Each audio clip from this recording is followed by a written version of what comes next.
سیرت النبی صلی اللہ علیہ وسلم۔ عنوان 100 اونٹوں کی قربانی۔ عبد المطلب کا یہ حکم اس وقت دیا گیا جب وہ اپنی منت بھول چکے تھے۔ پہلے خواب میں ان سے کہا گیا منت پوری کرو۔ انہوں نے ایک مینڈھا ذبح کر کے غریبوں کو کھلا دیا۔ پھر خواب آیا اس سے بڑی پیش کرو۔ اس مرتبہ انہوں نے ایک بیل ذبح کر دیا۔ خواب میں پھر یہی کہا گیا اس سے بھی بڑی پیش کرو۔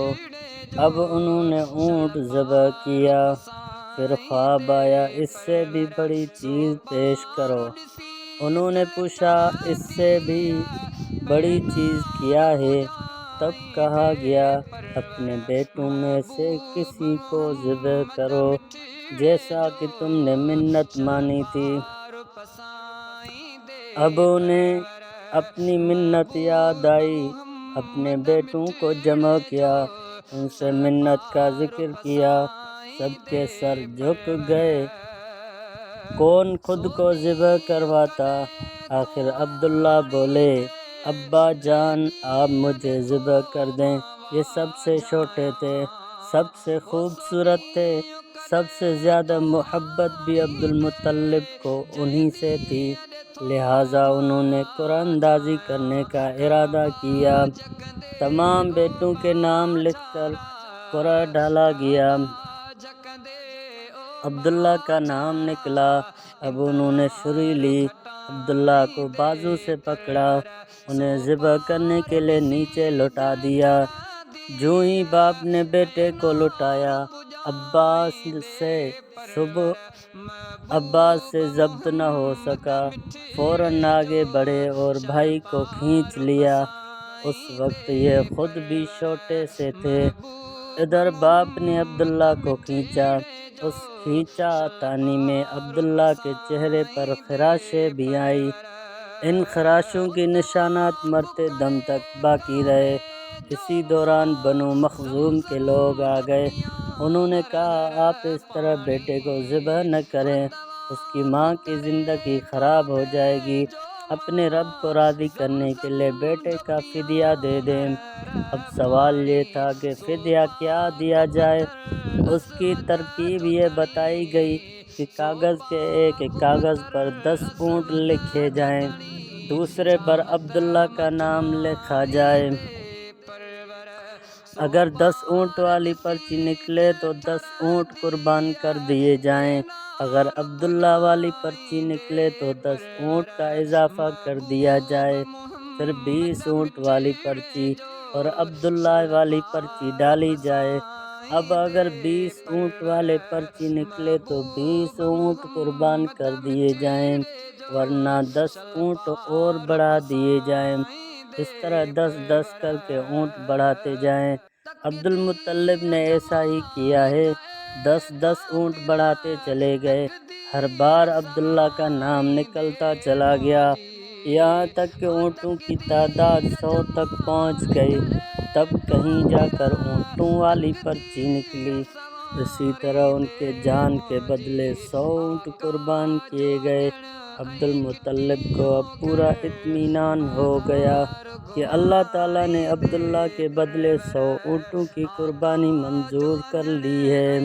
انہوں نے کعبے کے پاس 100 اونٹ قربان کیے اور کسی کو کھانے سے نہ روکا۔ سب انسانوں، جانوروں اور پرندوں نے ان کو کھایا۔ امام زہری کہتے ہیں کہ عبد المطلب پہلے آدمی ہے جنہوں نے آدمی کی جان کی قیمت 100 اونٹ دینے کا طریقہ شروع کیا۔ اس سے پہلے 10 اونٹ دیے جاتے تھے۔ اس کے بعد یہ طریقہ سارے عرب میں جاری ہو گیا۔ گویا قانون بن گیا کہ آدمی کا فدیہ 100 اونٹ ہے۔ نبی کریم صلی اللہ علیہ وسلم کے سامنے جب یہ ذکر آیا تو آپ نے اس فدیے کی تصدیق فرمائی، یعنی فرمایا کہ یہ درست ہے، اور اسی بنیاد پر نبی کریم صلی اللہ علیہ وسلم فرماتے ہیں میں 2 ذبی ہوں، یعنی حضرت اسماعیل علیہ السلام اور حضرت عبداللہ کی اولاد ہوں۔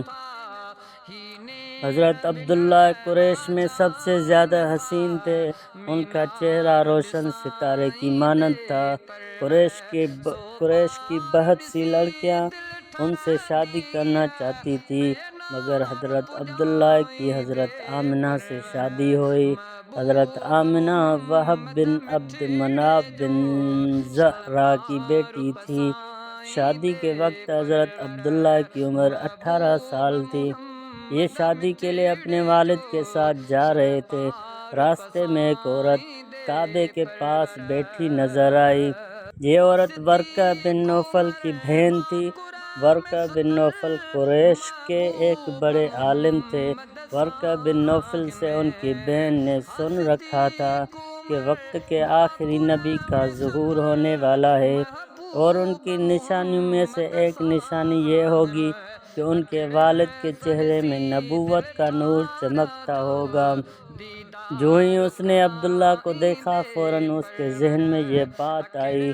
اس نے سوچا ہو نہ ہو یہ وہی شخص ہے جو پیدا ہونے والے نبی کے باپ ہوں گے۔ چنانچہ اس نے کہا، اگر تم مجھ سے شادی کر لو تو میں بدلے میں تمہیں اتنے ہی اونٹ دوں گی جتنے تمہارے جان کے بدلے ذبح کیے گئے تھے۔ اس پر انہوں نے جواب دیا، میں اپنے باپ کے ساتھ ہوں، ان کی مرضی کے خلاف کچھ نہیں کر سکتا، نہ ان سے الگ ہو سکتا ہوں، اور میری والد باعزت آدمی ہیں، اپنی قوم کے سردار ہیں۔ بہرحال ان کی شادی حضرت آمنہ سے ہو گئی۔ اب قریش کی عورتوں میں نسب اور مقام کے اعتبار سے افضل تھی حضرت آمنہ حضرت عبداللہ کے گھر آ گئی۔ آپ فرماتی ہیں، جب میں ماں بننے والی ہوئی تو میرے پاس ایک شخص آیا، یعنی ایک فرشتہ انسانی شکل میں آیا۔ اس وقت میں جاگنے اور سونے کے درمیانی حالت میں تھی۔ عام طور پر اس حالت کو غنودگی کہا جاتا ہے۔ اس نے مجھ سے کہا تمہیں معلوم ہے تم اس امت کی سردار اور نبی کی ماں بننے والی ہو۔ اس کے بعد وہ پھر اس وقت آیا جب نبی صلی اللہ علیہ وسلم پیدا ہونے والے تھے۔ اس مرتبہ اس نے کہا، جب تمہاری ہاں پیدائش ہو تو کہنا میں اس بچے کے لیے اللہ کی پناہ چاہتی ہوں، ہر حسد کرنے والے کے شر اور برائی سے۔ پھر تم اس بچے کا نام محمد رکھنا، کیونکہ ان کا نام تورات میں احمد ہے، اور زمین اور آسمان والے ان کی تعریف کرتے ہیں، جبکہ قرآن میں ان کا نام محمد ہے، اور قرآن ان کی کتاب ہے۔ ایک روایت کے مطابق فرشتے نے ان سے یہ کہا، تم وقت کے سردار کی ماں بننے والی ہو۔ اس بچے کی نشانی یہ ہوگی کہ اس کے ساتھ ایک نور ظاہر ہوگا جس سے ملک شام اور بصرہ کے محلات بھر جائیں گے۔ جب وہ بچہ پیدا ہو جائے گا تو اس کا نام محمد رکھنا، کیونکہ تورات میں ان کا نام احمد ہے کہ آسمان اور زمین والے ان کی تعریف کرتے ہیں، اور انجیل میں ان کا نام احمد ہے کہ آسمان اور زمین والے ان کی تعریف کرتے ہیں، اور قرآن میں ان کا نام محمد ہے۔ حضرت عبداللہ کے چہرے میں جو نور چمکتا تھا، شادی کے بعد وہ حضرت آمنہ کے چہرے میں آ گیا تھا۔ امام زہری فرماتے ہیں، حاکم نے یہ روایت بیان کی ہے اور اس کو صحیح قرار دیا ہے کہ صحابہ رضی اللہ عنہم نے حضور نبی کریم صلی اللہ علیہ وسلم سے عرض کیا، اے اللہ کے رسول، ہمیں اپنے بارے میں کچھ بتائیے۔ آپ صلی اللہ علیہ وسلم نے ارشاد فرمایا، میں اپنے باپ ابراہیم علیہ السلام کی دعا ہوں، اپنے بھائی عیسیٰ علیہ السلام کی بشارت ہوں اور خوشخبری ہوں۔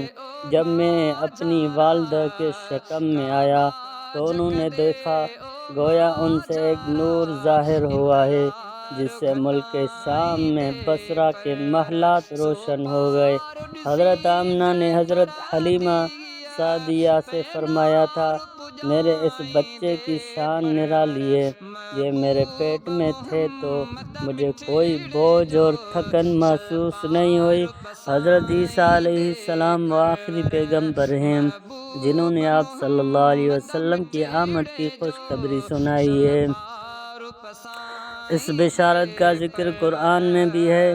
سورہ صف میں اللہ تعالیٰ فرماتے ہیں، اور اسی طرح وہ وقت بھی قابل ذکر ہے جبکہ عیسیٰ ابن مریم علیہ السلام نے فرمایا کہ اے بنی اسرائیل، میں تمہارے پاس اللہ کا بھیجا ہوا آیا ہوں کہ مجھ سے پہلے جو تورات آ چکی ہے میں اس کی تصدیق کرنے والا ہوں، اور میرے بعد جو ایک رسول آنے والا ہے ان کا نام مبارک احمد ہوگا، میں ان کی بشارت دینے والا ہوں۔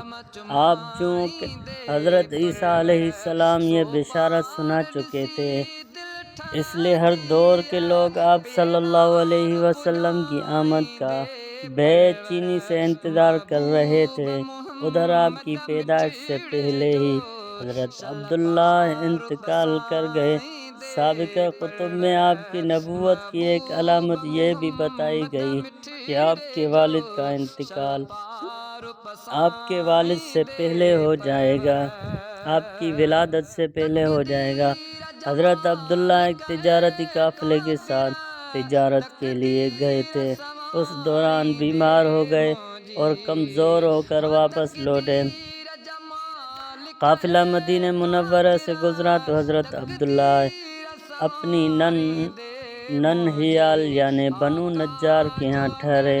ان کی والدہ بنو نجار سے تھی، 1 ماہ تک بیمار رہے اور انتقال کر گئے، انہیں یہیں دفن کر دیا گیا۔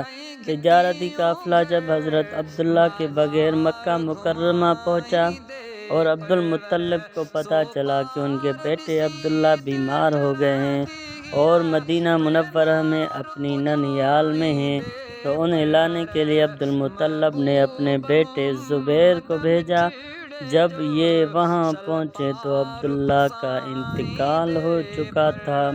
مطلب یہ کہ آپ صلی اللہ علیہ وسلم اس دنیا میں اپنے والد کی وفات کے چند ماہ بعد تشریف لائے۔